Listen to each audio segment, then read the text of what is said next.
Yeah, but he is, isn't he? He's not a battler, is he? Oh, I think he is. No, he's not. I think he is. He's not, mate. Yeah. What, if you were in a relegation battle, you'd think, oh, yes, we're bringing in Jordan Henderson. No legs. He couldn't run when he had legs. He was pivotal to us in many moments. Give me one. No. Because you can't. Yeah, shit. in the running to win the league, he was very, very important. I watched every game. Yeah, what? And he was pivotal. And in what way? In what way? Tell me what way. Leadership on the field, like organising, going in for big tackles. Oh, fucking, you don't know what a big tackle is if you think Henderson goes in for big tackles. He did, man. You don't know what a big tackle is. Move on. I got a big tackle. What colour would you say your T-shirt is? Mine. Well, I've matched it with my purple treads. So which is why you wanted the purple background. No, because I don't want to blend in, do I? I want to stand out. No, you want to coordinate. I don't know, man. This bit's purple, so the T-shirt's blue, isn't it? Is it? Oh, I thought it was kind of purple. It's a good T-shirt, isn't it? Can we still say Happy New Year? No, man. Why? Because it's like midway through January. It's not. It's the 9th. Do you know what I fucking hate?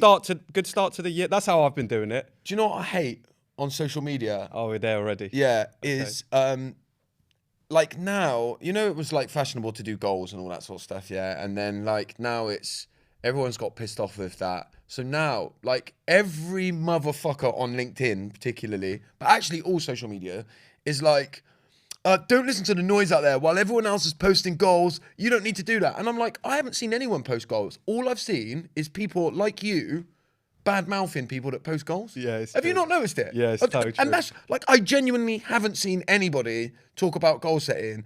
People think they're, like, standing out from the crowd and saying something different, and they're saying the same thing as everyone else. Sheep. Everyone. Yeah. Do you know another thing that I dislike on social media? Actually, we'll go there now.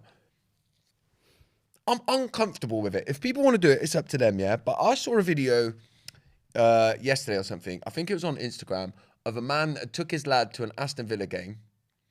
And when they got there, he had him in full kit.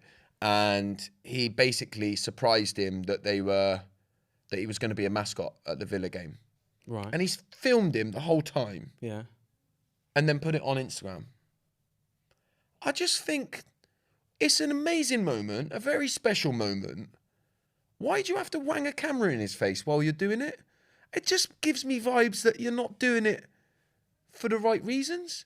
I've never thought when I'm doing something really nice for my kids, you know what would make this even more nicer? If I put a camera in her face and then put it on social media for everybody else to see. Yeah, I mean, the social media, I can understand why some people might just automatically pick up a camera because they think that's the way to... For their family, to put on film. the family WhatsApp group. Once it goes I'm onto okay with Instagram, it's like, oh, look at what a good dad I am. Yeah, and the kid, like, do you know something? The kid's going to cry and that.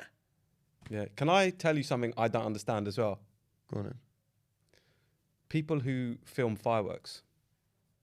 Like, you're never going to watch a video of fireworks again, are you, really? Like, what's... Fireworks are shit, aren't they? They're bad for the environment. They're overrated, aren't they? They are. You got a dog now. I bet you never used to think they were. You got a dog now you know, innit? Our dogs don't, like, I don't know, because we're never there when the fireworks are going off. We're at a show usually, so she could be, like, freaking out. Do you stay up New Year's? Are you up yeah, midnight? yeah. It's very, very timid affair these days. But yeah, quite nice. I was asleep. No, in bed, asleep by 10. We went out for something to eat, like a late dinner, and then got back and said it was only a little bit after that. But yeah, it was nice, man. It was we went to the cinema early evening, the 6 o'clock showing. What did you watch? Wonka? No. Aquaman 2. Oh, I heard it's shit. I thought it was all right, man. They're all a bit shit, them sort of films, aren't they? But they're all right as a bit of, like, escape and fantasy, easy watch. Did you watch Wonka? Because I haven't watched it yet. Yes. But we watched the other night, When Your Man Makes the Atom Bomb. Oppenheimer. Yeah. What do you think? Fucking hard watch, innit? What way? You mean as in what you did? You've got to, like, you're looking at your missus a lot going, what? Do you fucking know what's going on here? Oh, okay. It is one of them, innit? I really enjoyed it. And I watched the whole thing. Yeah. But fucking hell, the first hour, I was like, I don't think I know what's going on here. Yeah. I enjoyed it, but I think it got a bit confused. In the end, it tried to turn it into a bit of a thriller, and it was it was a biopic at first. And it's based on true, isn't it? It's true story. Yeah. Mad, isn't it? It's crazy. Anyway. He was kind of celebrated as a bit of a hero in the movie, but you kind of got to look at what happened as a result. I guess the way you got to look at it is it was probably going to happen anyway, so. Right? Yeah, do you not see him as a bit of a hero then? Why is he a hero? I don't know, he created the bomb that was going to end the war, wasn't it? Yeah, but there was an impact in how they used it, Yeah. which was disproportionate. Well, but then, they didn't. that's not his fault, is it? No, maybe no. It's not his fault that it was used in that way. No. But then, like, all But you know what you're doing when you work for the military, right? And you're developing like. Yeah, but all war makes me uncomfortable. I love when you make a big statement sometimes and you just look at me like. No, but it's what's true. the Isn't it? reaction? So, like, you can't go, oh yeah, I don't, he made an atomic bomb and it killed loads of people. So I don't like him, but I'm all right with the people that were over there shooting people one by one. I didn't say that. I think it's just important not to. Like a lot of people say, like you can't celebrate him. Like it wasn't his fault, but he was developing weapons of mass destruction for the U.S. military. Yeah. So he was complicit, man, and he was very clever. So he wasn't like, oh, well, I wonder what this might be used for one day. Now, what he was trying to do was get there first, right? So then it becomes a preventative thing. I think that's what he tried to kind of push later down the line. Yeah, but like I say, then you get into this, like, all war is sending innocent men to go and kill each other for somebody else's beef, innit? And women as well. Yeah, but back in then it was men, yeah. right? To settle someone else's beef, innit? Well, yeah. Did you ever see Muhammad Ali standing up against not going to Vietnam and not getting drafted in conscription? What, is there a film or something? Well, no, he talks a lot. Yeah, he talks a lot about it, and like he makes a really good point, which is it's not my. I won't try and say his words, but it's like it's not my war, and it's not. I ain't got a problem with those people. And he said, let's look closer to home and let's look at how I'm oppressed here, versus like what's going on over there. Yeah. It's true, innit? And not his words. And I'm not like against soldiers and people being in the army, all right? Like, this is a very nuanced conversation that we're not going to unpack today. But I can't beef with another part of my hometown when I'm a teenager. If I kill someone for coming on my turf when I'm a teenager, it's murder, yeah? But war is just the same thing but zoomed out and doing it for a rich bloke in a suit that gets somebody else to kill him for him. Okay, that is worth exploring on a separate. You understand what I'm saying, though? Yeah. You understand what I'm saying? Yeah. And then you go, yeah, but it's a bit different if you're talking about East and West turf and it being about drugs. Yeah. All right. And I go, yeah, but when you actually zoom out and think about how corrupt as fuck the governments are and stuff like that, yeah, and they're arms dealers and drugs dealers, yeah, all of them as well, isn't it? I mean, there's a lot of. You don't have to unpick too far to look at the correlation between arms companies and wars, particularly with the United States. Yeah, mate, you go down that rabbit hole and you start seeing that people will tell you that war is kept going on purpose because arms dealing is such big business. Yeah. So that was a punchy start to 2024. Look, I know we are, as you say, in the middle of January, almost.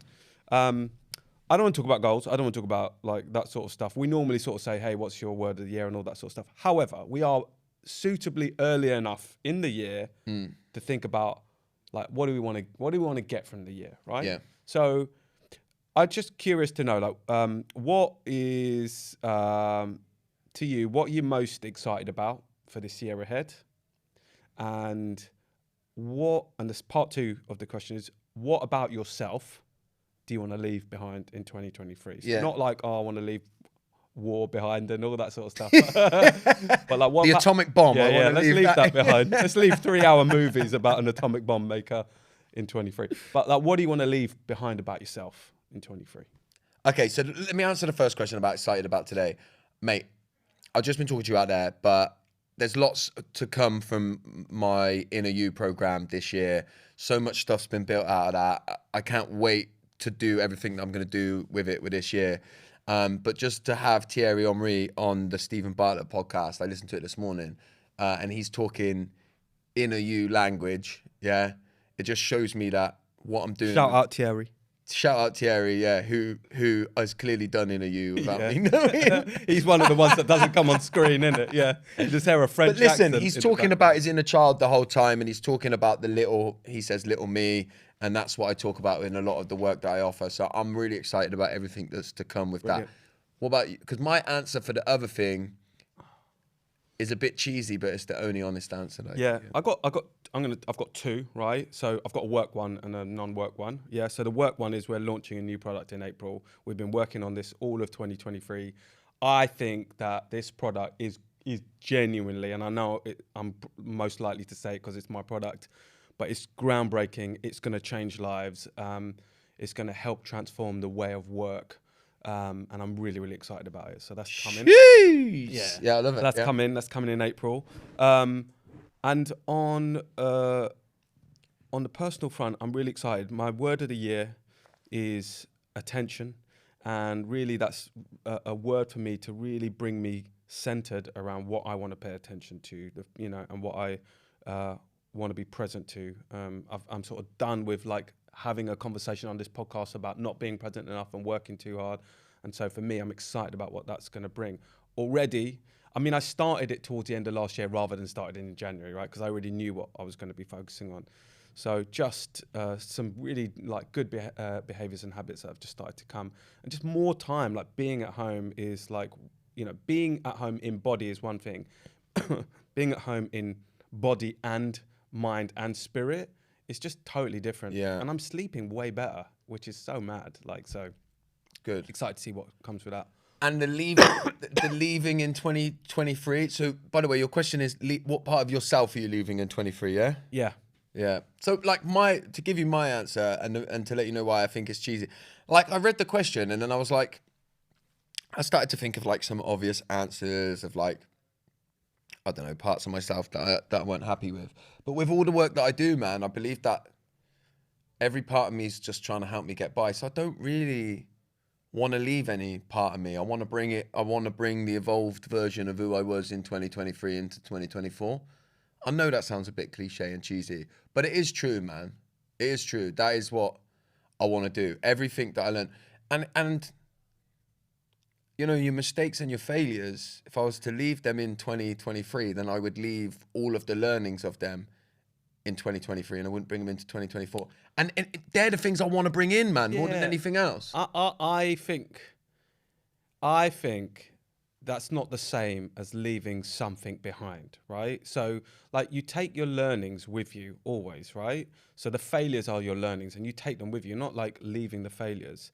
I think what I want to leave behind for myself is I think I said yes to too much last year and I let people down on certain things. Yeah. And I don't want to let people down anymore. Yeah. So I'm going to say yes to less, right? Yeah. And try my hardest to not let as many people down. That's what I want to leave behind about myself, right? And I'm not going to give myself a hard time about, why it happened and what I could have done differently. All I'm saying is the things I'm going to say yes to, I want to deliver on those. And I have to say yes to far fewer. So if I was saying yes to 90% of things last time, I'm only going to say yes to 10%, but I'm going to work my fucking socks off to make sure I deliver that 10%. I best get all the things I need from you this year. Yeah, get them in early. But I'm probably going to say no to the majority of them, right? So, yeah, good. Yeah, all right, cool. Ready to go, mate. Ready to go. Joey Barton is a fucking moron. That's getting clipped and going out, mate, so you can take some of the fucking My heat. God. Well, I want to talk about that anyway, but what am I talking about, Josh? So on the last podcast that we did, was it the last one? Yeah. Yeah, so we had a bit of a very brief, actually, discussion around Joey Barton and what he was saying at the time. He hadn't said as much as he's gone on to say, and I hope we can just touch on some of that because I looked at his Twitter last night and he's being... We'll talk about that in a second. Yeah. But the clip that went out on social media was the small clip of it where I go to talk about him and then I sort of stop and just call him a moron and say Joey Barton is a moron. And the clip went out, it went viral on Instagram. I think it's done like nearly 400,000 views. Yeah. But it went viral in all the wrong places. In the wrong reasons, yeah. With the real sort of, listen, I'm going to call them dregs of society. Men. like probably all about men, 99.9% men. And then I think even the ones that said they were women, I think they were men. Well, I think there was one Yeah. woman, wasn't it, that was probably sent there by her husband. Yeah. But they were all middle-aged white men. Not all middle-aged, actually. Balding. Actually, A lot no, of that balding, that is true. Actually, and that was probably the slightly upsetting thing about it. I believe what happened is that the post has been shared in a few sort of alt-right spaces Online spaces. Yeah. Yeah. Some of the language. So just for the listeners who don't necessarily follow our Instagram, the posts have been really quite vitriolic, very punchy, very personal. Like I'm not. So a lot of them take the piss out of my hair, the man bun and the ponytail, and then they call it a top knot and all that sort of shit. Like I said to you, I don't think you can call somebody a moron and then get upset when people call you names back. So Yeah. I'm not. It's not very nice when you're reading fucking hundreds of. Every time I open Instagram, there's like 10 more comments. Fucking man bun pit, man bun prick. Like it does activate you in a certain way. But it's more what upset me a lot is looking at some of the profiles of some of these men. You know, there's one dude on there who you go into his profile. He's clearly got a daughter who he takes to watch women's football with him. And he's on a post about Joey Barton fucking hammering me for saying that women should be pundits on sport. And I just think like he's got them views and he's taking his daughter to football. Like what the Yeah. Anyway, I mean, I think it was my first taste of like mass negative commentary. I would say that the majority of the comments on there are feeding that narrative, right? What's interesting is that the post has had almost as many likes as comments, which is normally you'd get a lot more likes than you would comments, right? Yeah. But and then we've had like something like 25% growth on our account since that happened. So there are people that are looking at it and resonating with what we're saying, but not coming in to the conversation. Yeah, and you wouldn't, right? Exactly. Right. And I felt very uncomfortable that you were getting all the heat because it wasn't me. And then so it took my attention for a little while over the Christmas break, and I sort of didn't know. And then I think we both just started having a bit of fun with it and just taking the piss out of them, which was brilliant. But really, I think they're true keyboard warriors in the truest sense, right? Like they are just hiding in social media in plain Before we go on to just quickly explore what type of man ended up on there, obviously we've talked about it before, but I've been on the air. I get quite a lot of like trolling, negative feedback about the content because of what I talk about is that way inclined. Having not experienced it before and then experiencing it for the first time, are there any clear things that changed, opinions that changed? So when you heard somebody talking about being trolled online, do you think how you might respond to them has changed? And if so, in what way? Yeah, I would have probably been in the camp, which is just ignore it. Yeah. Just switch it off. Don't engage. It's really impossible to do. Because there's a few things, right? Firstly, there's our natural reaction as a human to want to kind of see some justice, right? So if someone's just literally just hammering you, are you just going to take it, right? And actually, I'm just going to go off on a tangent for a minute. It just reminded me of something. You know when Eminem was filming 8 Mile, when he was doing the battle scenes, when they were filming it, right? To preserve his voice, he was told by the director to mime. Right. So he was getting like busted up by the opponent, like who was properly spitting bars, and the crowd was like just people that had been gathered, right, to be part of the film. They weren't necessarily Eminem fans, right? Yeah. So then they started like goading him and taking the piss out of him and stuff like that. But he was still having to like mime and not properly respond. And then he was like, "That's it, I'm done." And so then he just like took them apart and he battled like he was a proper MC, right? But I think you get to a point where you're just getting like hammered, right? And then you just go, okay, that's it, right? I have to.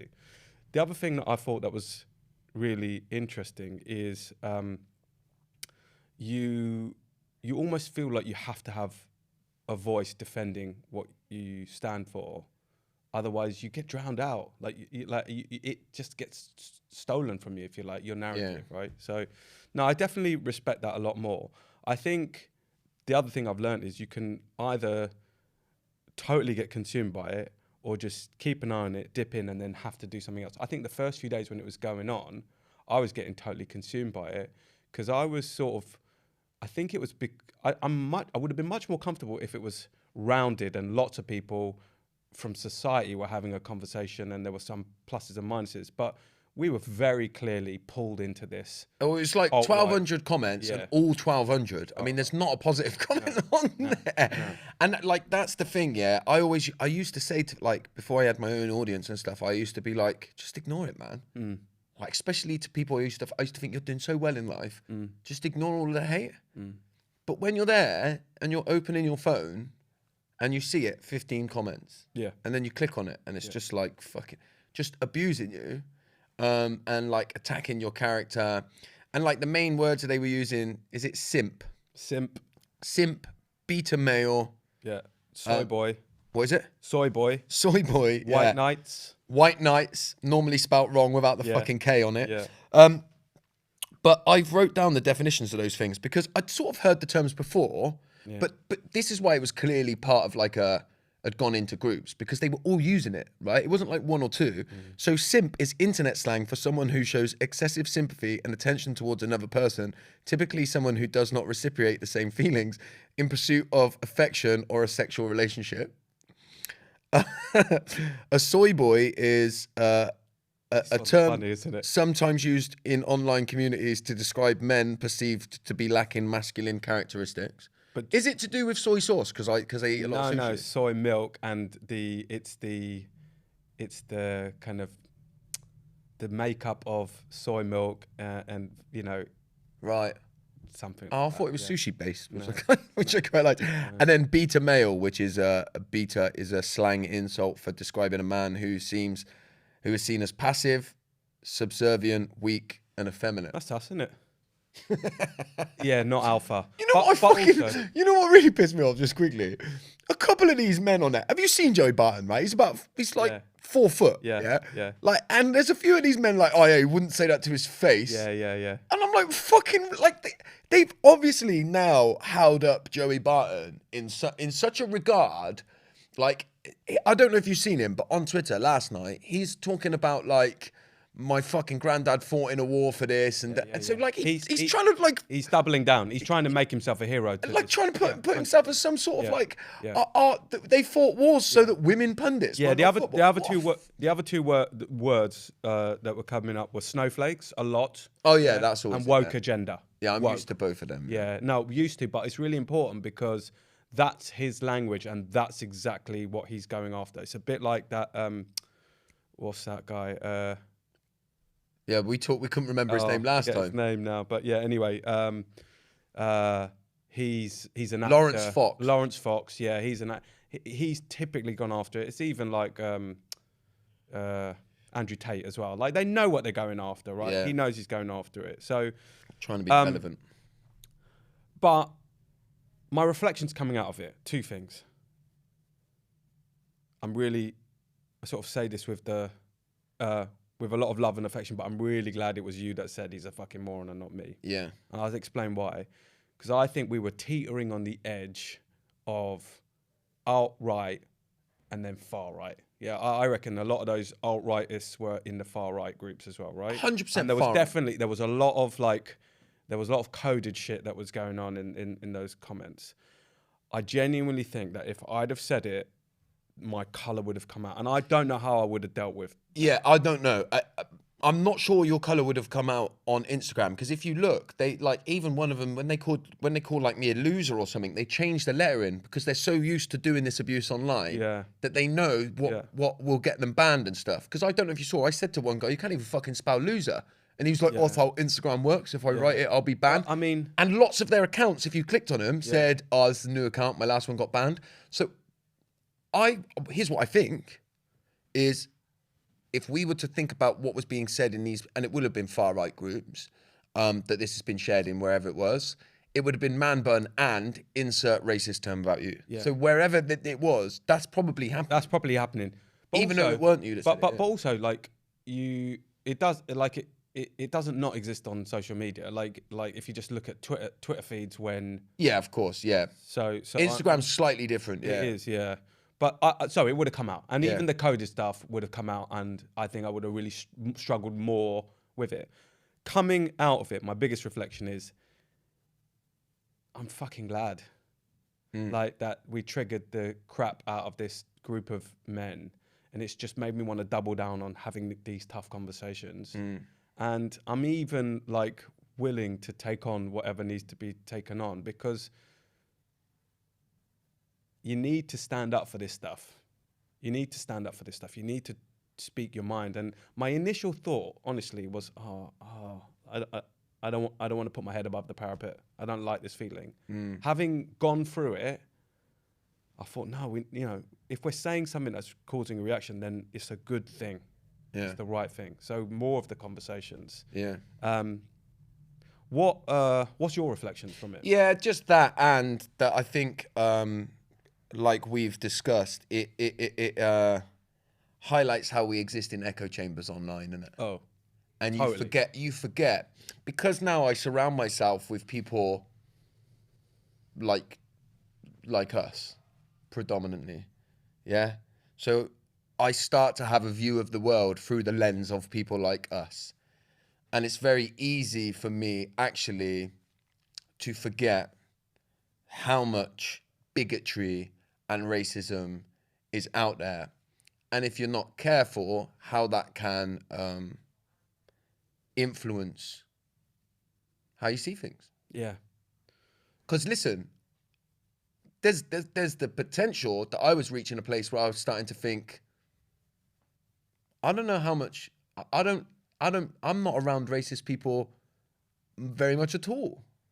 You know what I mean? But when you see them all in one place like that, and then you're like, fuck, man, like I'm in an echo chamber. And so you have to be aware of that, because you shape your opinion around your experience, innit? So it was good, is that the right word? For me to see all of them grouped together. And by the way, I was wrong at the beginning when I said that they were all balding middle-aged men. I was using stereotypes. The scary, worrying thing was, it was a real mix of men in there. Men whose pictures were there, with their daughters. Men who were young lads. With their Frenchie bulldogs. Yeah, with the fucking loads of them as well. But like, there was a whole different range of men in there. Yeah. Yeah. How do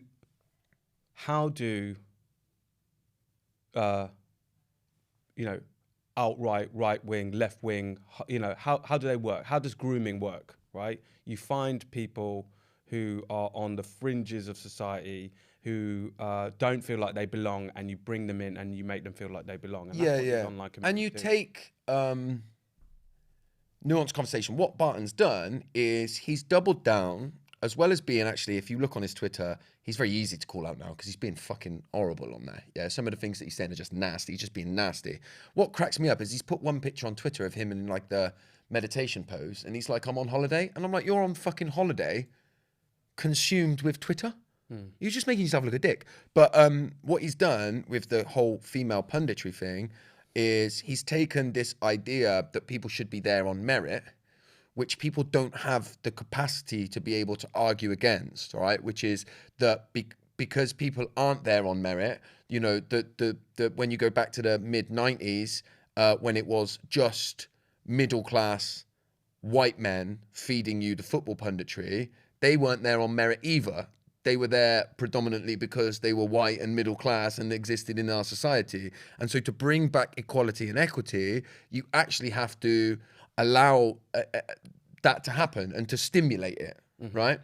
But most people would just think, well, no, you should just be there on merit. If you're good enough, you'll be there. If you're, anyone of any color, of any sex, if they're good enough, they'll be there, because they don't understand the systems that we're existed in. Yeah. And Joey Barton takes them then, and then they can all get behind them.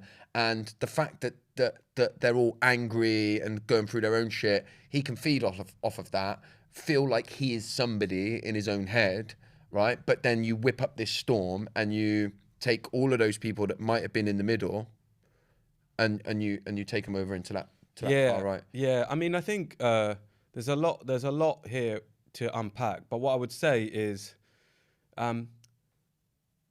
it feels to me that he has taken something that is a relatively small topic and attached it to something that's a very big topic, and because people don't understand it, they just jump on the bandwagon because other people are sort of, you know, saying that this is the issue, right?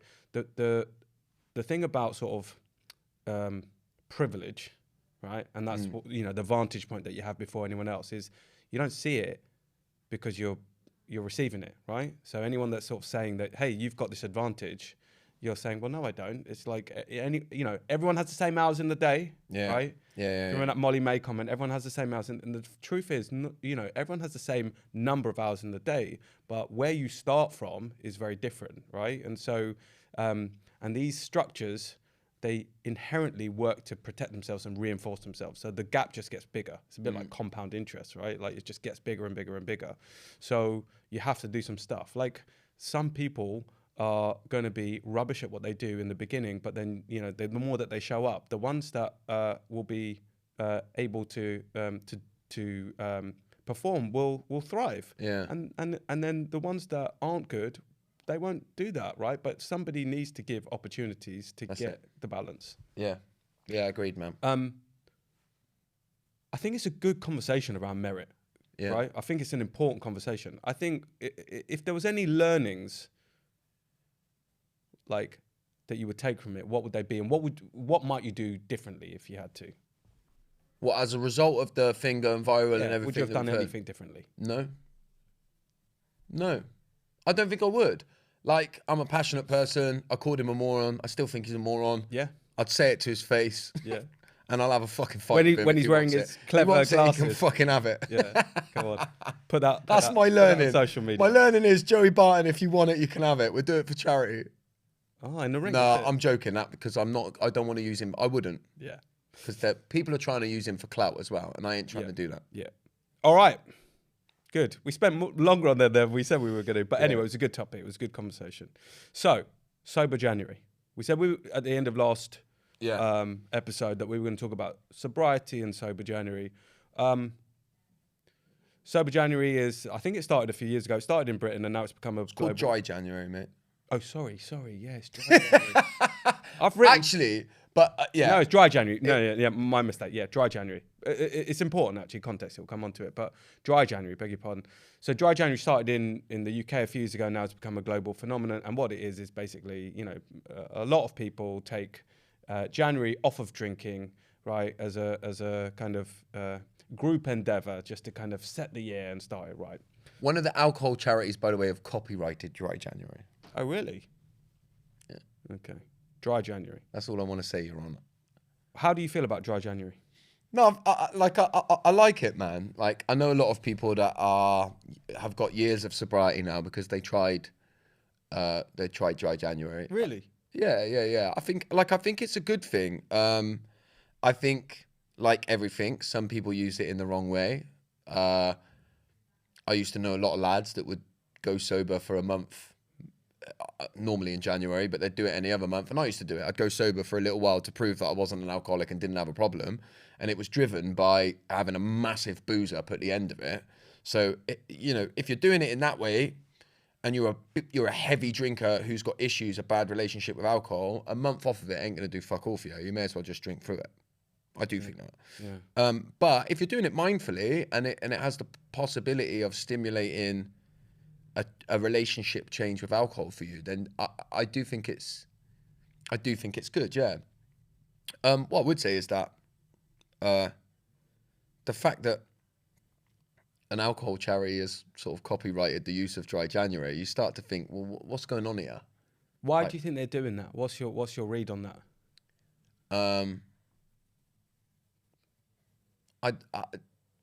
I don't know, but why would you? I don't know why you would do that as a charity that wants to help and support people. Let people just use it. Yeah, you want it to kind of grow freely. Right? Yeah, I think when you get under the hood of a lot of Look, the addiction space is a funny old space, mate. As in, like the addiction sort of charity space, the addiction space in general. It's a very strange and peculiar place. That I sort of got blacklisted from a few years ago. Oh, really? Is it? Yeah. I used to get invited to speak at a lot of conferences around it. But it's like a lot of these things, I think it's got overtaken by a little bit of dogma, you know? People are worrying about fucking terminology and, you know, you shouldn't describe your, you know, the moment somebody tells me that I'm wrong for describing my own experience in a certain way, then you're into dogma. And I think that happens. It happens with the quote unquote mental health conversation. It certainly happens in the addiction space. There is millions of public money being spent on finding the right terminology to use. And I think that's ridiculous. But that's a whole other conversation. Yeah. So, I forgot to pull the actual article that I read, but a lot of people relapse in dry January, and it usually happens on the first Friday. Oh, really? Yeah, Right. if it kicks off on the Monday. What do you think that? Why do you think that is? Because most people don't want to do it. I think most people that do it, or not most, actually, a lot of people that do dry January are doing it to try and prove a point that they don't have a problem with alcohol.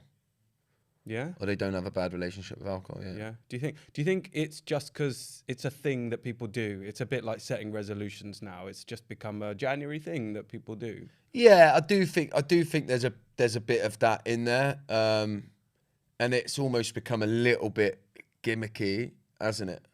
Like everything does. I think it gets taken over and then becomes a bit gimmicky. But I'm not surprised that most people fail on the first Friday. Remember, like the ice bucket challenge, right? It was about ALS, right? Raising awareness for ALS, but then it just became about doing the ice bucket challenge, didn't it? Yeah. On social media. Yeah. So I think dry January has become like.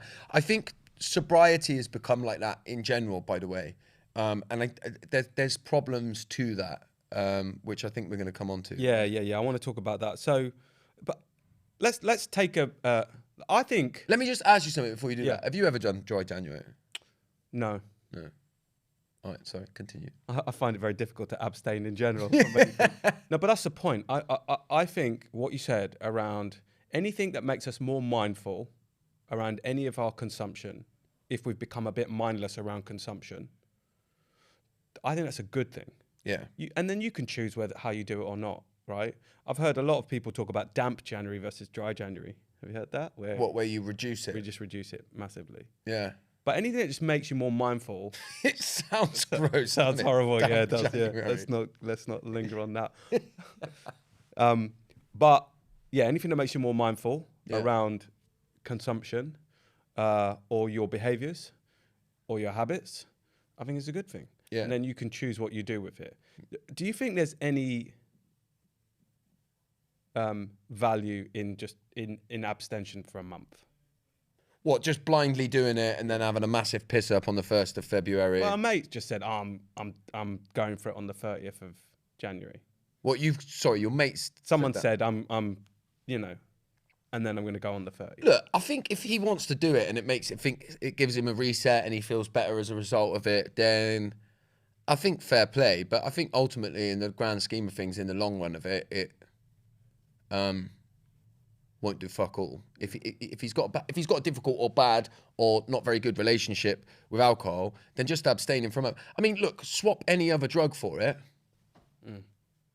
If I was a heroin addict and I said I'm not going to do heroin in January, but I'm getting banged back on it in February, would you say yeah? I mean, it's positive. Yeah.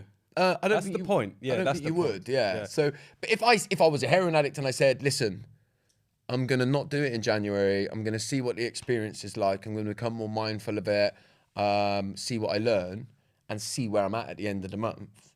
Then it's different, isn't it? That's why drinking is so interesting when you talk about this sort of stuff. Because if you know, I think a lot of people might say, I don't have a problem with drink. I just overdid it in December and I just want to kind of cleanse my body, right? And January's a good time to do it. And it's the start of the year and a fresh start. So a lot of people would say that's the reason, not like I'm confronting like my relationship or not going that deep.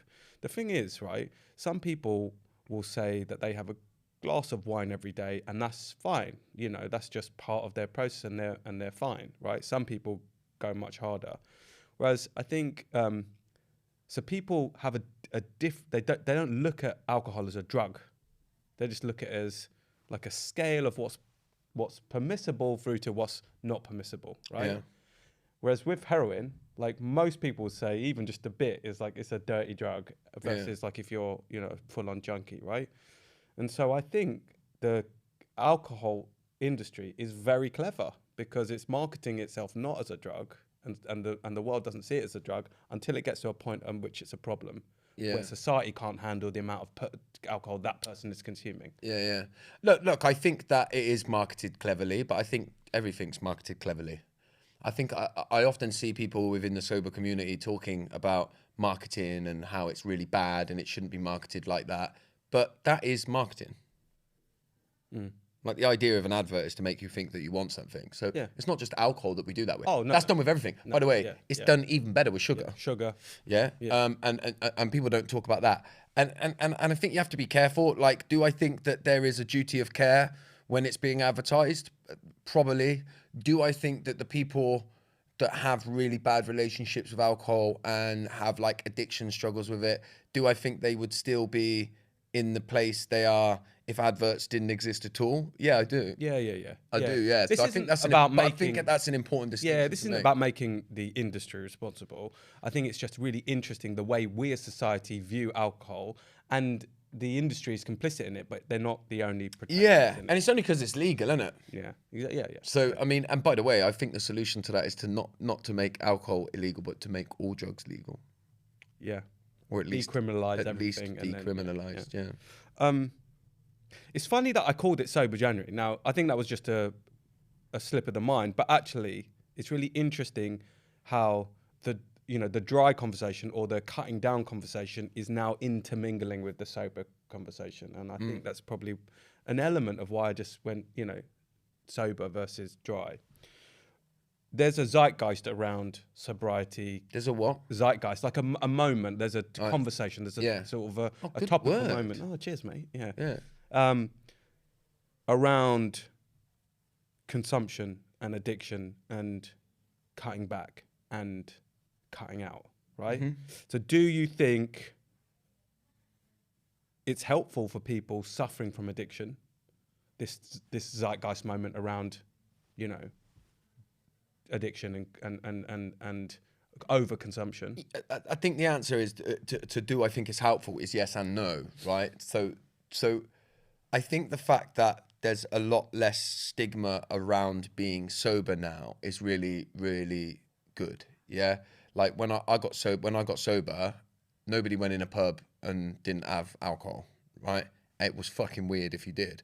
So the fact that that's changing and attitudes around that is changing and being sober is being more normalized is only a positive thing. Where I think there is a slight issue is where you have people that are stopping for a lifestyle choice and are finding it amazing, becoming coaches from that, which is great. I love that they're creating communities and they're supporting one another and others in doing that. If you get one of them that doesn't understand the difference between what they're doing and somebody who's a full-blown addict, then you have a problem. Because if you have somebody saying, if you just want it enough and you do these simple steps that I did to get sober, then you'll never drink again and your life will get way better. That's not my story, man. And it's not the story of a lot of people I know that have been trapped in addiction. And I do think that there could be an issue there where people are listening to people who've made lifestyle choices and thinking there's something wrong with me, because I can't stop. My life doesn't get better when I stop drinking. My life gets worse and it gets harder. And there's a lot of people out there saying, just stop drinking and everything will get better. And I do think that because it's a relatively new thing as well, I think I've talked about this in the past, but you've got a massive explosion of people with loads and loads of people under 5 years sobriety. Yeah. And the sobriety journey, particularly, look, you start off hating alcohol, for example, when you get sober. Yeah. alcohol was the devil, it did this to me. And then slowly you realize, fuck man, alcohol wasn't the devil. Alcohol wasn't the bad thing here. Alcohol actually got me through. And actually when you take alcohol away, what I'm left with is myself, and here's the problem. And now I've got to deal with that. And I learned through my own sober journey that I used to say that, you know, I felt like this because of drink. I behaved in that way because of drink, yeah? And then when you take the drink away and those feelings are still there, and then and way worse, some of the behaviors are still there. You know, when you go, fucking hell, man, I was so drunk, I did this thing. I treated this person in this way. Man, I was so drunk. And then you get sober and you look after yourself for a while, but then life takes over again. And then you start looking at yourself, you think, fucking hell, man, I did this thing, I behaved in this way, and I can't blame it on alcohol anymore. So now fucking what? You know, sobriety and going longer and longer without alcohol teaches you those things. You get more big life moments. You get the dull moments, the hard moments, the difficult moments. And each and every time you have to find a new way to get through it without escaping and without the release. That's one of the things that I see, is that there's a lack of like real long-term sobriety. And I don't say that egotistically just because I've done 11 and a half years. Do you know what I mean? Got the like, war wounds, yeah. Yeah. Because when I was... It's just a hard journey, isn't it? Yeah. And when I was early sober, I used to get fucking uncomfortable and upset with people that were like 15 years sober that used to say, wait, you know, you don't know, wait till you get 10 years sober. And then you think, I was crazy for the first 5 years. And you think, fuck off. Like, but there's some truth in it, man. There's sort of the angle that you took, which I take, you know, from a lived experience point of view and an understanding of the mindset of someone that's going through addiction. I'm curious also about whether somebody's like on the edge or curious or doesn't know it's a problem yet, but feels something's not right. And it's almost as though, you know, rather than them being able to acknowledge that there's a problem here, they're just kind of, it's being boiled down to overconsumption, therefore just dialing down the consumption. So some people, I guess what I'm saying is that some people who need it not to be the message, it becomes the message for them. Is that a possibility, do you think? What you mean, like somebody like I was might look and think, well, I'll just keep... I just need to calm down a bit, you know? Yeah, but I think, like, I don't have too much concern around that, because I did that. Like, I went from vodka to, you know, I'll stop drinking spirits and I'll drink cider in it, but I'll stop drinking spirits and I'll just drink pints. And maybe it's not pints, I'll drink spirit. I did all of that. I tried all of that, and none of it worked for me. So like, that's why I stopped short of saying that it's dangerous, because I think people that really want it will find what they really want and need. I do think that eventually, like, if say like the person that I was that got sober back then, I think I might have done a couple more years in sober communities, coming in and out, thinking I really don't want to double down and stop. I might have done that. I would have said that I was sober curious, maybe a little bit longer, but hopefully I would have found the solution. So I don't know, man. It's tricky to say in that sense, but you have it's a very new space now as a result of that. Yeah. The whole sober community is a very new space, isn't it? Yeah. And the challenge, as you said, is that there are, because people are sort of, when you're, you know, whenever you want to do, like, let's take it away from sobriety and say anytime you want to change something in your life for the better, you then start to scour where you can find sources of inspiration, right?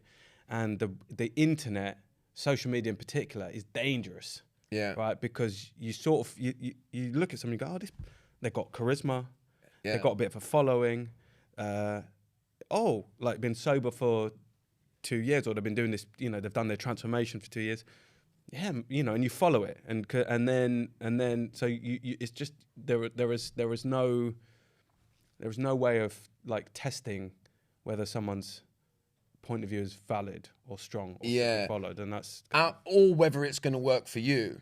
Right. Because, you know, even if I look at myself now, you know, like, I know I bang on about it, but I landed at the place last year where I've gone to basically no sugar at all. Yeah. I see myself as an addict when it comes to sugar.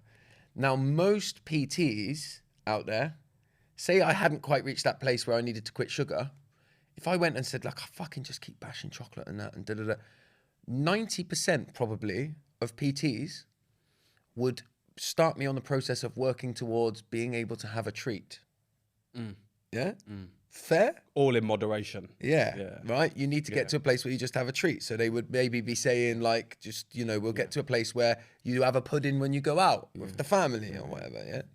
Now, that might work for a lot of people, yeah? In the same way with alcohol that it might work. Somebody might have a bad relationship with it and they get to a place where they can moderate it and they change their relationship with it and they do dry January and, then they change their relationship and they only drink at certain cases. People might be able to do that, but not me. And so you have to seek out the right person for you, and you have to hope that anybody that you works with has enough about them. I wish for all PTs to ask everybody the question, are you in recovery from anything? Oh, so you're sober, so you don't drink alcohol anymore, you're in recovery and you don't do drugs. Okay, let's just look at sugar clearly as what it is, which is like refined sugar. That is a drug. So maybe you need to flirt with or try complete abstinence from sugar as somebody who's had addiction problems in the past. But the PT space is not really caught up with that at all yet, has it? So no. So like you're gonna have the same things in that. You're gonna have the same things in sobriety spaces as well. Yeah. Does that make sense? Yeah, totally. But the thing is with personal development, so much of it is unregulated, right? Like there's no qualification process, there's no certification process, and I think that's dangerous when it comes to to certain kind of areas of personal development, because anyone can kind of do anything. Yes and no. See, I don't like regulation, which might be a little bit because I hear regulation all the time. Coaching spaces should be regulated, but regulated by what? The fucking Western machine. Fair point. Because like medicine's regulated. And it's fucking regulated by the Western machine, man. Yeah, but then, what's the alternative? Can anyone do anything? Like that's it. That's what you're saying, right? That's the alternative. There has to be some happy ground, right? I don't know, man. Because once you regulate anything, it has to be regulated by a group of people. By someone. So it has to be regulated by a group of people. So once you do that, you're prone and you become open to dogma and you become open to prejudice. Would you rather have surgery from a surgeon that was trained in surgery? Different, because there's physical markers. There's physical markers when we're talking about surgery, yeah? When you're talking about a physical issue with you, there's physical markers. I can do a blood test and say your fucking liver's fucked. We need to operate. Because it's black. It's black and white. It's binary. It's binary. Yeah. I can do a test on you. When you come to me and say I feel this way, there's no physical test on you I can do. I have to then introduce my idea of what normal is to you. Yeah. So I might not take your cultural background into consideration at all, and I'll go in Western ideology. Yeah. You're crazy because you think that there's a spirit that's looking after you and you're not sad about the loss of your parent, yeah? So in Western ideology, you're crazy. Yeah. In a different ideology, you're making sense of your pain and you're moving through it. But here, you're crazy. Yeah, I can't argue with that. So as soon as you regulate things that don't have physical markers, there's an issue. And that's what's happened to the addiction space, by the way. But it's run by loads of middle-class white people. I want to have this conversation because I still think that there has to be a middle ground. There has to be somewhere in between a 16-year-old leaving school and the highly overly regulated, which I totally agree. Right, it becomes about the power of that group or who puts the doctrine out. And we've had loads of conversations about that book. The one that so much of Western kind of the DSM, DSM, yeah. So like that, and so I don't like I don't like the word regulation, but there needs to be some sort of learning process that enables otherwise how's a PT gonna know to understand about addiction, right? Can you just sort of at what point does their learning become guesswork or the other way? Well, this is the thing, yeah. Who's going to regulate it? I can come and regulate it. I think regulate. You just need to get. You're talking shit about sugar, Josh. if you try hard enough and you follow my 5-step practice, yeah, you'll be able to eat sugar in moderation. Well, who's right and who's wrong? I think the regulation word is a bit of a it's not even triggering. It's like an anomaly word, right? Take regulation out, and I think it's more about education. Yeah. Right? So like, how do we make sure that people are educated enough to give holistic advice, right? So to be able to say, hey, you're here to see me to build your physical kind of your physique, but there are maybe some other things at play here. How do you educate them enough? And regulate's the wrong word. How do we make sure people are educated enough, such that when you go to those people, you feel like that they're really holistic. The reason I really like that Rangan Chatterjee podcast, he's the doctor, like he's worth checking out, is he brings on lots of different people around health, around mindset, around and he's really open. He's a practitioner in medicine, but he tries to be really holistic, and I really like that. So anyway, So just quickly, yeah, he's really holistic. He's really holistic because he opens up his podcast to the freedom of everyone's welcome. Yeah. And I'm going to give some personal responsibility to the individuals to be able to come and try what they buy and taste and listen. Yeah. So better than regulation is educating people to stay in their power and find what works for them and go out and try fucking everything. And if you go to the church and the church works for you and it heals your despair, you go to the church, man. Go to the church.